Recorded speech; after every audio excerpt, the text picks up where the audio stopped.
구티비 월드와이드입니다. 영국의 기독교 박해 감시단체인 릴리지 인터내셔널이 나이지리아의 무하마드 부하리 신임 대통령에게 기독교인을 향한 테러로부터 보호해달라고 촉구했습니다. 나이지리아 기독교인들은 이슬람 극단주의 무장단체 보코하람과 무슬림인 플라니족 무장 세력들로부터 심각한 박해를 받고 있는 것으로 알려져 있습니다.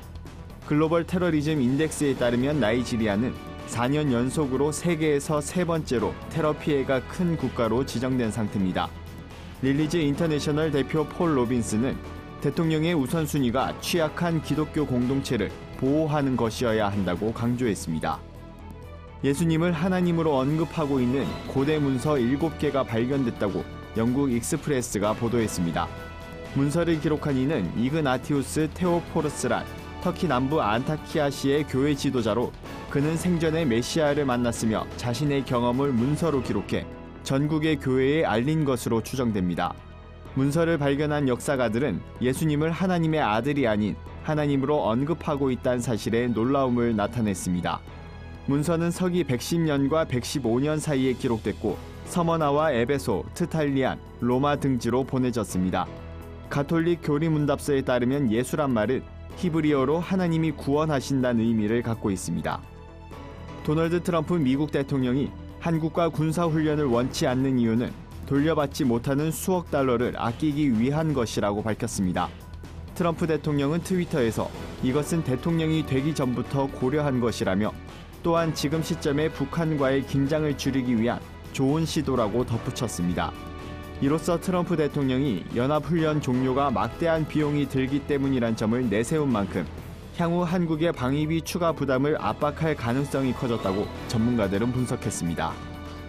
프랑스 주요 기업 대표들이 세계 여성의 날을 앞두고 기업들이 여성들의 유리천장 깨기에 더 적극적으로 나서야 한다고 촉구하는 공동선언을 발표했습니다. 이들은 프랑스 내 시가총액 상위 120개 기업에서 여성 대표이사 또는 이사회 의장 비율이 18%에 불과하다고 지적했습니다.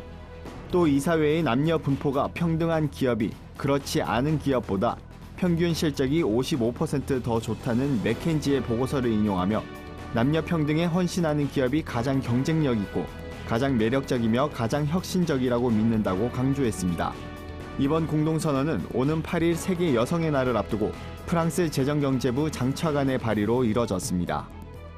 최근 파키스탄에서 4명의 기독교 여성이 신성 모독 혐의로 잘못 기소된 가운데 성남 무슬림 군중이 200여 기독교 가정을 공격하는 일이 벌어졌습니다. 이 사건은 한 무슬림 여성이 기독교인 여성 4명을 코란을 모독했다는 이유로 제소하면서 시작됐습니다. 무슬림 여성은 이들이 코란 사본을 훔쳤으며 더러운 물이 담긴 세면대에 버렸다고 주장했습니다. 이 소식은 빠르게 퍼져 화가 난 무슬림들이 지역의 여러 기독교 건물과 가옥을 파괴했습니다. 하지만 경찰 수사 결과 모두 무슬림 여성이 벌인 일이었으며 기독교인 집주인이 집을 비워달라고 하자 제소한 것으로 드러났습니다. 그녀와 남편은 체포됐고 이 사실 또한 모두 인정했습니다. 구티비 월드와이드 오현근입니다.